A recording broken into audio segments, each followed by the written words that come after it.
रात नदी किनारे एक दूसरे पर नदी का पानी फेंकते हुए खेल रही थी। तभी वहाँ उनका दोस्त कल्लू कौआ आता है तो मुनमुन थोड़ा पानी उस पर भी डाल देती है। तभी कल्लू अपना सर झटक कर कहता है, ए मुनमुन, मुझे क्यों भिगा रही है? सारे पंख गीले कर दिए मेरे। क्या हुआ कल्लू, जो थोड़ा सा पानी पड़ गया शरीर पर? अरे इतनी कड़ी धूप में पानी से तो ठंडक ही मिलती है ना। अरे मुनमुन, कुल्लू बेचारा तो पानी से डरता है, इस मारे ये सुबह ही नहाने की जगह हाथ मुंह धोकर दाना चुगने निकल जाता है। ए बुनकी, तू ज्यादा मत बोल, ऐसा कुछ नहीं है। मुझे पानी नहीं काटता, वो तो पंख गीले होने की वजह से मैं उड़ूंगा कैसे इसलिए कह रहा था। हाँ हाँ रहने दे कल्लू, सब पता है हमें। सभी बातें कर रहे होते हैं। तभी कन्नी कोयल कुल्फी खाते हुए वहाँ आती है और उसे देखकर मुनमुन कहती है, कन्नी दीदी, ये आप क्या खा रही हो? हाँ दीदी, ये तो पानी की तरह टपक भी रही है, ये क्या है? ओहो, कहीं मेरी कुल्फी पिघल के जमीन पे न गिर जाए, इसलिए मुनमुन तू भी चख के देख ले।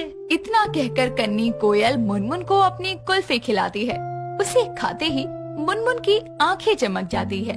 थोड़ी बची कुल्फी कन्नी बुनकी को भी खिलाने लगती है और जैसे ही खिलाने जाती है तभी मुनमुन कुल्फी छीनकर पूरी खाकर कहती है, आहा, क्या ठंडक है! इसे खाकर तो मुंह में मिठास और पूरे शरीर में ठंडक दौड़ गई। पागल मुनमुन, तुम मेरे हिस्से का भी खा गई। कुल्फी इतनी मीठी और स्वादिष्ट थी कि थोड़ा सा खाने के बाद मुझसे रहा ही नहीं गया और मैं पूरी खा गई। वो तो हमने देख ही लिया। ये सिर्फ केसर बादाम वाली कुल्फी थी जो मैं जंगल के बाजार से लेकर आई थी, वो भी सिर्फ 10 दानों के बदले में। 10 दानों में? यानी हमें भी कुल्फी खानी हो तो 10 दाने इकट्ठे करने पड़ेंगे। और क्या, कुल्फी वाला तुम्हें मुफ्त की कुल्फी तो देगा नहीं, क्यों कन्नी? हाँ, वो अपने जंगल का ठुमरू कबूतर है ना, वही लगाता है बाजार में ठंडी स्वादिष्ट कुल्फी का ठेला, उसी से लेकर आई हूँ। कल तुम दोनों मेरे साथ चलना जंगल के बाजार 10 दाने लेकर, मैं अभी चलती हूँ। इतना कहकर कन्नी कोयल वहाँ से उड़ जाती है। बाकी सभी भी अपने घोंसलों की तरफ रवाना होते हैं। अगले दिन मुनमुन जल्दी से उठकर दाने इकट्ठा करने पहाड़ी पर पहुँच जाती है।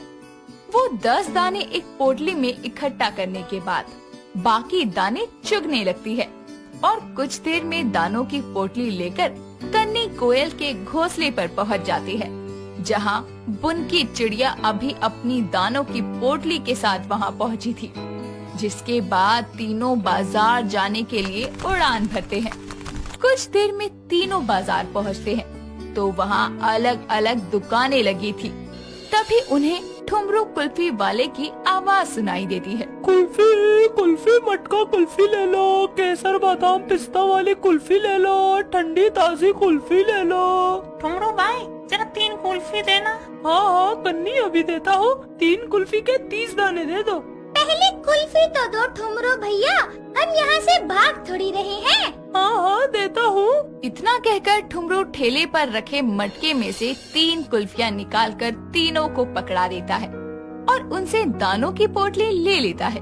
तीनों मजे से कुल्फी खाने लगती हैं।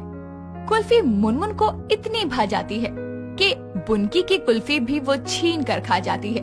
तभी बुनकी गुस्से से कहती है, ए छोटी, तू अपनी कुल्फी के साथ साथ मेरी कुल्फी भी खा गई। इतनी अच्छी लगी थी कुल्फी तो मुट्ठी भर दाने लाने चाहिए थे ना। कोई बात नहीं बुनकी, तुम मेरी वाली कुल्फी खा लो। ले, एक तू है जो छीन कर मेरी कुल्फी खा जाती है और एक किन्नी दीदी है जो मुझे अपनी कुल्फी दे रही है। चल भाग यहाँ से। हाँ तो जल्दी खा ले, वरना ये वाली भी छीन लूंगी। हाँ हाँ, जल्दी जल्दी लो, वरना गर्मी के मारे कुल्फी हाथ में ही पिघल जाएगी। तभी बुनकी कुल्फी लेकर खाने लगती है। कुछ देर बाद तीनों बाजार से लौट आती हैं, जिसके बाद से मुनमुन की चोंच को कुल्फी की मिठास का चस्का लग जाता है। वो रोज 10 दाने इकट्ठे कर ठुमरू कबूतर के ठेले से मटका कुल्फी लेकर खाने लगती है। एक दिन जब वो ठुमरू कबूतर के पास पहुंचती है तो कहती है, ठुमरो भैया, एक पिस्ता और एक केसर वाली कुल्फी दे दो। नहीं दे सकता मुनमुन, क्योंकि सारी कुल्फियाँ तो खत्म हो चुकी है। अब तुम कल आना। खत्म हो गई? ऐसे कैसे खत्म हो गई? मैंने तो एक भी नहीं खाई। और जब आपको पता है कि मैं रोज रोज कुल्फी खाने आती हूँ तो आपको मेरे लिए कुल्फी बचा कर रखनी चाहिए थी ना। ओहो बित्ते